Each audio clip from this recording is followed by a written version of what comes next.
제가 얼마 전에 여행을 가려고 화장품을 새로 샀거든요. 그런데 제 얼굴에 이제 성분이 안 맞아서 그런지 모르겠는데 트러블도 나고 얼굴이 붉어지고 여드름 같은 것도 생겨가지고 제가 그거 없애느라고 세안하는데 정말 공을 많이 들였어요.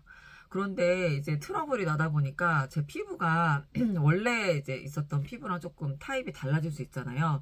그래서 그런지 모르겠는데 원래 사용하던 그 클렌징 제품들이랑 좀 안 맞더라고요. 그래서 전에 사용하던 걸 사용했는데도 불구하고 얼굴이 따갑고 이 붉은기가 안 없어지더라고요.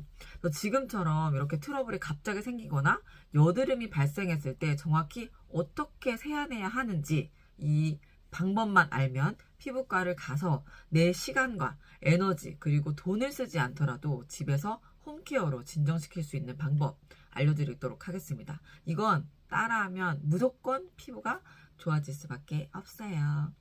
자, 여러분, 우리가 하루에 아침, 저녁 2번씩 그리고 30일 세안하는데 한 달이면 30번 세안하는데 한 달이면 60번이거든요. 근데 우리가 한 달에 60번이나 얼굴을 자극하는 거예요. 그런데 잘못된 방법으로 해준다면 피부 데미지가 누적되면서 세안에서 가장 중요한 핵심은 바로 균입니다. 제가 찾은 핵심은 바로 균이었어요. 이 여드름이나 호르몬 그리고 복합적인 이유로 생길 수 있는데요. 대부분 균일 가능성이 높다고 합니다. 그렇기 때문에 우리는 균을 잘 관리해 주는 게 중요해요. 우리 피부에는 이 나쁜 균 그리고 좋은 균이 균형을 이뤄서 잘 살아야 되는데 옆에서 이 자극이 생기거나 아니면은 제 몸이 관리가 안 되거나 컨디션이 저조하면 이 피부 면역력이 떨어지고 다양한 원인들로 이 균형이 깨지면서 유해균이 과도하게 증식되면 그때 피부 문제가 생긴다고 합니다. 그런데 이 클렌징 성분에도 어쩔 수 없이 방부제가 포함되어 있어요. 그래서 이 방부제가 포함된 제품들로 계속 사용하다 보면 좋은 균이 힘들고 지쳐서 면역력이 떨어지고 그 결과로 감염이나 염증이 발생되게 된대요. 이것이 바로 우리가 흔히 알고 있는 트러블 그리고 여드름이라고 볼 수 있겠죠. 자, 이제 트러블이 생기지 않게 하는 세안법 알려드리도록 하겠습니다. 여러분, 그럼 지금부터 제가 알려드린 세안법 보여드리도록 할게요. 맨 처음에는 손을 깨끗하게 씻어주셔야 돼요. 비누로 손 안에랑 손 바깥에 등도 깔끔하게 씻어주세요. 저는 지금 다 씻은 상태입니다. 저는 이 약산성 클렌징을 가지고 요만큼 짜서 미온수로 해야 돼요.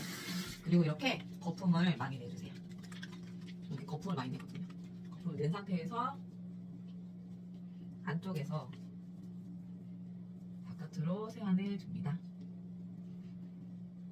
그냥 밖에서 안으로 하게 되면 그 피부 주름이 생기는 게 방향이랑 똑같기 때문에 주름이 생길 수 있어요. 눈썹 같은 부분들은 더 꼼꼼하게 지워주세요.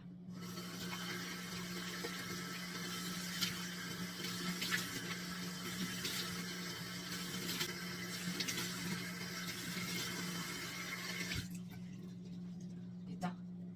지우고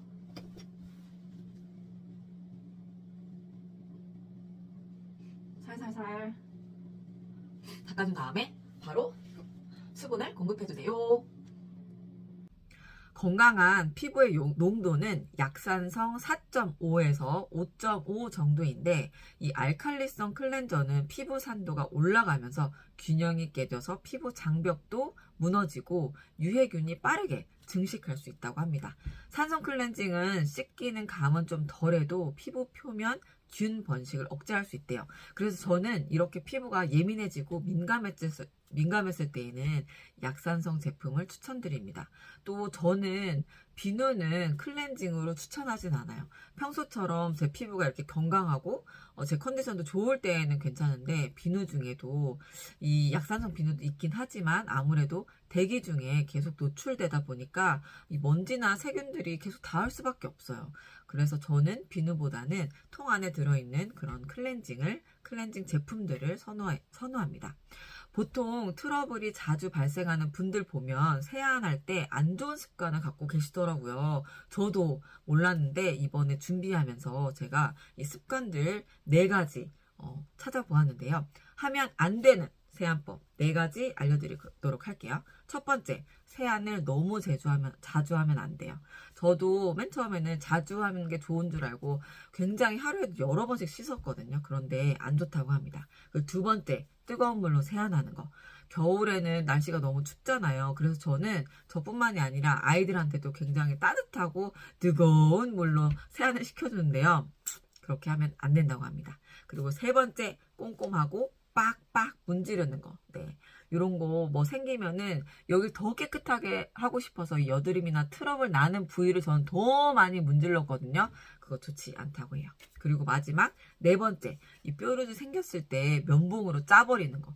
제가 성격이 별로 좋지 않아서 그런지 이런 거 봐버리면 바로바로 짜고 싶더라고요. 그런데 이럴 때 피부 장벽이 무너지게 됩니다. 그래서 방금 알려드린 이 4가지 갖고 계신 분들 습관이 있다면 오늘부터 당장 고쳐주세요.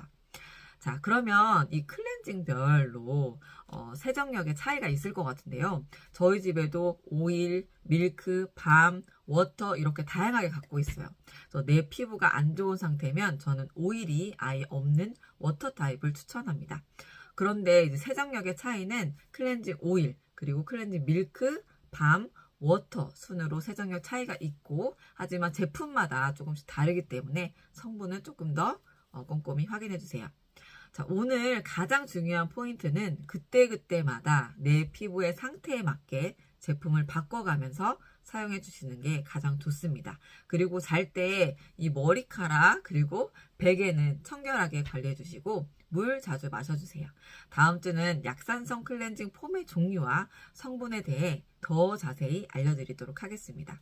그럼 안녕.